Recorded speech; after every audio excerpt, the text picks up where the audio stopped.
রিয়া, দেখো তোমার দাদা আসছে। দাদা? দাদা বসো, আমি তোমার জন্য খাবার আনছি। দাঁড়াও, আমি এখানে বসতে আসিনি, আমি শুধু শেষবারের মতো আমার বোনকে দেখতে আসছি। আর এই ভাঙাচুরা বাড়িতে বসে আমি আমার মান সম্মান নষ্ট করতে চাই না। দাদা, তুমি এটা কেমন করে কথা বলছো?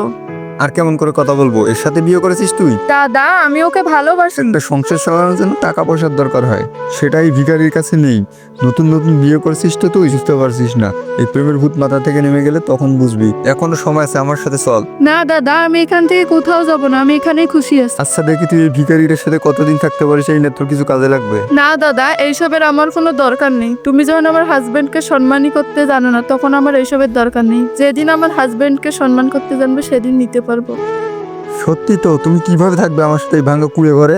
একদম চুপ। আজকে তো এটা বলে ফেলেছো, ভবিষ্যতে আর এই ধরনের কথা বলবে না। আমি যে কোনো পরিস্থিতিতে তোমার সাথে থাকতে পারবো। তুমি শুধু আমার সাথে থেকো। ভিডিওটি ভালো লাগলে চ্যানেলটি সাবস্ক্রাইব করে দিবেন প্লিজ।